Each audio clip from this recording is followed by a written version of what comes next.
નમસ્કાર મિત્રો, સ્વાગત છે આપ સૌનું ગુજ્જુ હેલ્થ જર્નીના આ ખાસ વિડીયોમાં। મિત્રો, આ વિચારવા જેવી વાત છે કે મગફળી આપણા જીવનમાં કેટલી મહત્વની ભૂમિકા ભજવે છે। આ એક એવી વસ્તુ છે જે આપણને બજારમાં કે ગમે ત્યાં ખૂબ જ સરળતાથી મળી રહે છે। ખાસ કરીને શિયાળાની ઋતુમાં લોકો તેને ખૂબ જ શોખથી ખાય છે, કારણ કે તે શરીરને અંદરથી ગરમી આપે છે અને સ્વાસ્થ્ય માટે ખૂબ જ ગુણકારી માનવામાં આવે છે। તેને ગરીબોની બદામ પણ કહેવામાં આવે છે, કારણ કે તેમાં તે તમામ જરૂરી પોષક તત્વો મળી આવે છે જે આપણા શરીર માટે અત્યંત આવશ્યક હોય છે અને તે સસ્તી પણ હોય છે, જેથી દરેક વ્યક્તિ તેને સરળતાથી ખરીદી શકે છે। પરંતુ શું તમે ક્યારે વિચાર્યું છે કે મગફળી ખાવાથી આપણા શરીરને કેટલા પ્રકારના ફાયદા મળી શકે છે? ઘણા લોકો તેને ખાય તો છે, પરંતુ પૂરી જાણકારી ન હોવાના કારણે તેના પૂરેપૂરા લાભ ઉઠાવી શકતા નથી। આજે આ વિડીયોમાં આપણે વિગતવાર સમજીશું કે આયુર્વેદ અને આધુનિક તબીબ વિજ્ઞાન મગફળી વિશે શું કહે છે અને તેને ખાવાથી શરીરને કયા કયા ફાયદા મળે છે। વિડીયોના અંતમાં હું તમને એ પણ જણાવીશ કે મગફળી કઈ રીતે અને કેટલી માત્રામાં ખાવી જોઈએ, જેથી શરીરને વધુમાં વધુ લાભ મળે અને કોઈ પ્રકારનું નુકસાન ન થાય।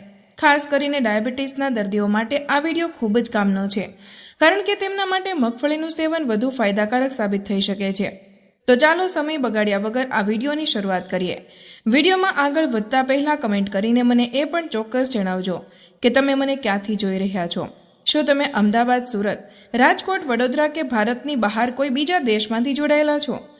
હું દરેક કમેન્ટને ધ્યાનથી વાંચું છું અને તમારી પ્રતિક્રિયાની રાહ જોઉં છું। સૌથી પહેલા વાત કરીએ મગફળીના સૌથી ખાસ ગુણોની, તો તેમાં કોલેસ્ટ્રોલ બિલકુલ જોવા મળતો નથી। અવારનવાર લોકો એવું માની લે છે કે મગફળી ખાવાથી કોલેસ્ટ્રોલ વધી જાય છે, પરંતુ આ એક બહુ મોટી ગેરસમજ છે।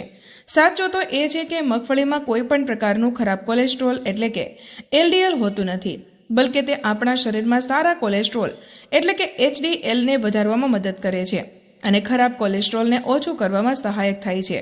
તેથી જે લોકોને કોલેસ્ટ્રોલની તકલીફ હોય તેમના માટે મગફળીનું સેવન ખૂબ જ લાભદાયક સાબિત થઈ શકે છે। તે હૃદયની સ્વાસ્થ્યને સારું જાળવી રાખવામાં પણ મદદ કરે છે અને હૃદયને લગતી બીમારીઓથી બચવામાં સહાયક બની શકે છે। જો આપણે મધુમેહ એટલે કે ડાયાબિટીસની વાત કરીએ તો મગફળીનો ગ્લાયસેમિક ઇન્ડેક્સ ખૂબ જ ઓછો હોય છે, જે માત્ર 14ની આસપાસ હોય છે। આનો અર્થ એ થાય છે કે મગફળી ખાધા પછી તે શરીરમાં શુગરને ખૂબ જ ધીમે ધીમે વધારે છે, જેથી ડાયાબિટીસના દર્દીઓ તેને સરળતાથી ખાઈ શકે છે। જે લોકોને શુગરની બીમારી હોય, ખાસ કરીને જેમને ફાસ્ટિંગ શુગરની તકલીફ રહેતી હોય, તેમના માટે મગફળી ખૂબ જ ફાયદાકારક હોઈ શકે છે।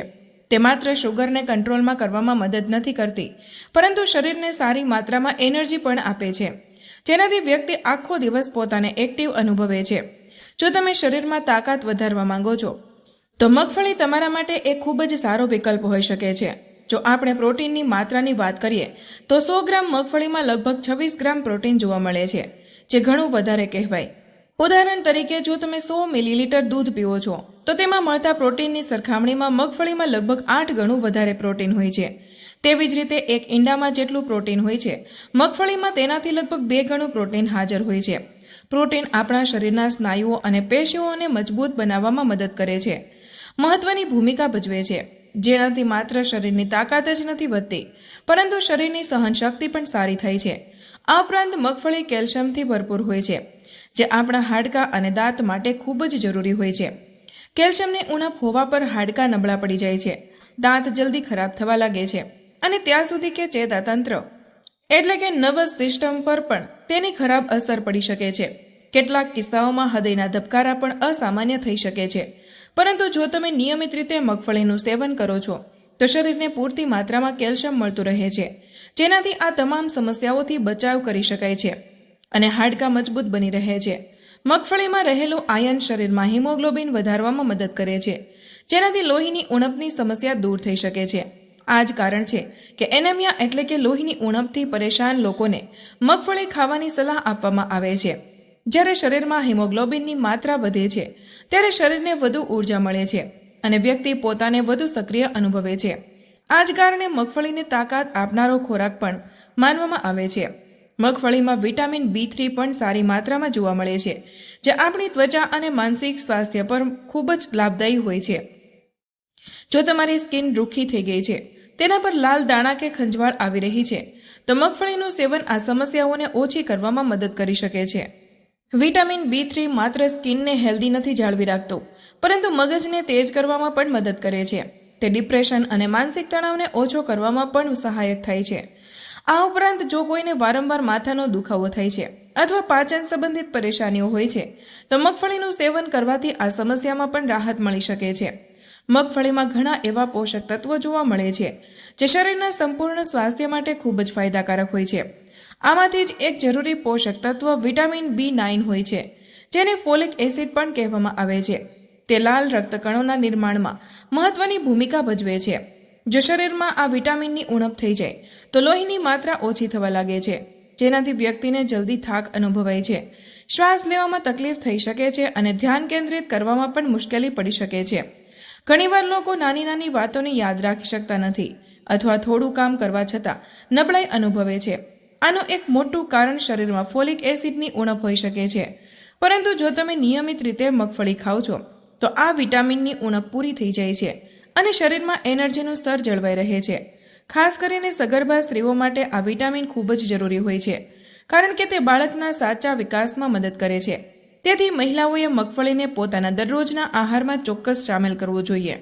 આ ઉપરાંત મગફળીમાં મેંગેનીઝ અને મેગ્નેશિયમ જેવા મહત્વના મિનરલ્સ પણ સારી માત્રામાં જોવા મળે છે. આ બંને આપણા નર્વસ સિસ્ટમ અને હોર્મોનલ બેલેન્સને જાળવી રાખવામાં મદદ કરે છે.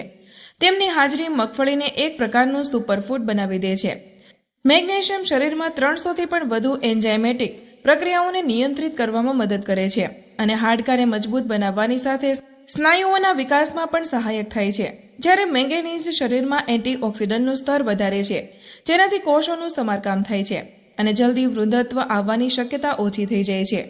આ બંને તત્વો પુરુષો અને મહિલાઓ બંનેના પ્રજનન સ્વાસ્થ્ય માટે પણ ખૂબ જ જરૂરી અને લાભદાયક માનવામાં આવે છે. ખાસ કરીને મહિલાઓના માસિક ધર્મચક્રને નિયમિત રાખવામાં મેગ્નેશિયમ મહત્વની ભૂમિકા ભજવે છે. આ ઉપરાંત આ બંને મિનરલ્સ શરીરમાં કેલ્શિયમના શોષણમાં પણ મદદ કરે છે, જેનાથી હાડકાં અને સ્નાયુઓ મજબૂત બની રહે છે અને શરીર લાંબા સમય સુધી સ્વસ્થ અને મજબૂત રહે છે. મગફળીમાં વિટામિન E પણ સારી એવી માત્રામાં હાજર હોય છે, જે શરીરના કોષોને સુરક્ષિત રાખવાની સાથે સાથે ત્વચાને જવાન રાખવામાં પણ ખૂબ જ મહત્વની ભૂમિકા ભજવે છે. વિટામિન E ને ત્વચા માટે સૌથી શ્રેષ્ઠ એન્ટીઓક્સિડન્ટ માનવામાં આવે છે, કારણ કે તે સ્કિનને નુકસાન પહોંચાડનારા તત્વોથી બચાવવામાં મદદ કરે છે અને તેને ભેજ પ્રદાન કરે છે. જો શરીરમાં આ વિટામિનની ઉણપ થઈ જાય તો ત્વચા સૂકી અને નિર્જીવ દેખાવા લાગે છે, શરીરમાં સોજો આવી શકે છે, સ્નાયુઓમાં ખેંચાણ કે દુખાવો થઈ શકે છે અને નબળાઈ અનુભવાય છે. કેટલાક લોકોને સતત વાળ ખરવાની સમસ્યા પણ થવા લાગે છે, જેનું એક મોટું કારણ શરીરમાં વિટામિન E ની ઉણપ હોઈ શકે છે. મગફળીનું નિયમિત સેવન કરવાથી આ તમામ પરેશાનીઓથી બચાવ થઈ શકે છે અને ત્વચા હંમેશા ચમકદાર અને હેલ્ધી બની રહે છે. જો આપણે આયુર્વેદના દૃષ્ટિકોણથી મગફળીના ગુણોને જોઈએ તો તે શરીરમાં વાત અને પિત્ત દોષને સંતુલિત કરવામાં મદદ કરે છે. જ્યારે વાત અને પિત્તનું સંતુલન બગડી જાય છે ત્યારે પાચન તંત્રને લગતી ઘણી સમસ્યાઓ પેદા થઈ શકે છે, જેવી કે અપચો, ગેસ, કબજિયાત અને પેટનો દુખાવો જેવી પરેશાનીઓ થવા લાગે છે. મગફળીનું સેવન કરવાથી પાચન તંત્ર મજબૂત બને છે અને ખોરાક સારી રીતે પચે છે. તેની સાથે જ તે શરીરની રોગપ્રતિકારક શક્તિ એટલે કે ઇમ્યુનિટીને પણ વધારવામાં મદદ કરે છે, જેનાથી શરદી, ઉધરસ અને અન્ય મોસમી બીમારીઓથી બચાવ થાય છે. ખાસ કરીને ઠંડીની ઋતુમાં મગફળી ખાવાથી શરીરને વધારાની ગરમી મળે છે અને ઠંડીની અસર ઓછી થાય છે. આ જ કારણ છે કે શિયાળામાં લોકો મગફળીનું સેવન વધારે કરે છે. હવે સવાલ એ આવે છે કે મગફળીને કઈ રીતે અને કેટલી માત્રામાં ખાવી જોઈએ જેથી શરીરને સૌથી વધુ લાભ મળી શકે. સૌથી પહેલાં એ જાણવું જરૂરી છે કે શેકેલી મગફળી સૌથી વધુ ફાયદાકારક માનવામાં આવે છે. તેને તમે બજારમાંથી ખરીદી શકો છો અથવા ઘરે પણ ધીમા તાપે શેકીને ખાઈ શકો છો. જો તમે દરરોજ મગફળી ખાવા માંગો છો તો તેની માત્રાનું ધ્યાન રાખવું ખૂબ જ જરૂરી છે. દરરોજ 40 ગ્રામથી 50 ગ્રામ એટલે કે એક મુઠ્ઠી મગફળી ખાવી સ્વાસ્થ્ય માટે ખૂબ જ સારી માનવામાં આવે છે. પરંતુ જો તેને વધારે માત્રામાં ખાવામાં આવે તો વજન વધી શકે છે, કારણ કે તેમાં કુદરતી ચરબી પણ હોય છે. તેથી તેને હંમેશા મર્યાદિત માત્રામાં જ ખાવી જોઈએ, જેથી શરીરને ફાયદો મળે અને કોઈ પણ પ્રકારનું નુકસાન ન થાય. જો તમે ડાયાબિટીસ અથવા હૃદય રોગથી પીડિત હોય તો પણ તમે મગફળી ખાઈ શકો છો, પરંતુ માત્રાનું વિશેષ ધ્યાન રાખવું ખૂબ જરૂરી છે. એક બીજી જરૂરી વાત એ છે કે મગફળી ખાધા પછી તરત જ પાણી ન પીવું જોઈએ. આવું કરવાથી ગળામાં ખરાશ થઈ શકે છે. ઉધરસની પરેશાની થઈ શકે છે અને ક્યારેક ગળામાં બળતરા પણ અનુભવાય છે. એટલા માટે મગફળી ખાધાના ઓછામાં ઓછા 15 થી 20 મિનિટ પછી જ પાણી પીવું જોઈએ. આ ઉપરાંત જો તમે તમારા ખોરાકમાં તેલનો ઉપયોગ કરો છો તો મગફળીના તેલને પ્રાથમિકતા આપી શકો છો. તે સામાન્ય રિફાઇન્ડ તેલની સરખામણીમાં હલકું હોય છે અને સ્વાસ્થ્ય માટે પણ વધુ લાભકારી માનવામાં આવે છે. મગફળીનું તેલ હૃદય માટે સારું હોય છે કારણ કે તે ખરાબ કોલેસ્ટ્રોલને ઓછું કરવામાં મદદ કરે છે અને હૃદયને સ્વસ્થ રાખે છે. જો શિયાળામાં મગફળીના ફાયદાને હજુ વધારે વધારવા હોય તો તેને ગોળ સાથે ખાવી ખૂબ જ લાભકારી હોય છે.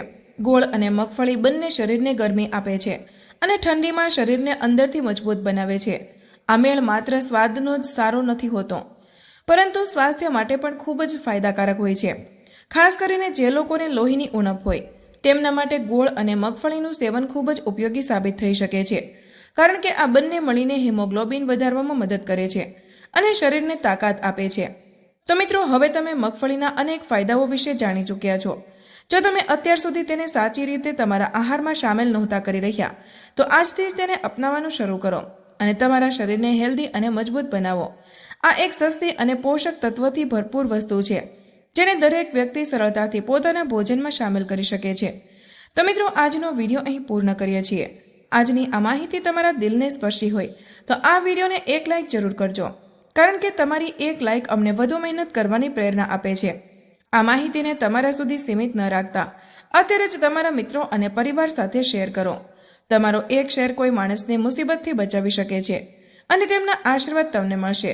આવા જ બીજા સ્વાસ્થ્યપ્રદ અને અસલી નુસ્ખા મેળવવા માટે અમારી ચેનલને હમણાં જ સબસ્ક્રાઇબ કરો અને બેલ આઇકન દબાવવાનું ભૂલશો નહીં જેથી કોઈ પણ મહત્વની જાણકારી મિસ ન થાય. તમે કયા શહેરથી આ વિડીયો જોઈ રહ્યા છો તે નીચે કમેન્ટમાં જરૂર જણાવજો. મળીએ એક નવા વિડીયો સાથે. ત્યાં સુધી બધા સ્વસ્થ રહો, મસ્ત રહો, સુરક્ષિત રહો. ધન્યવાદ.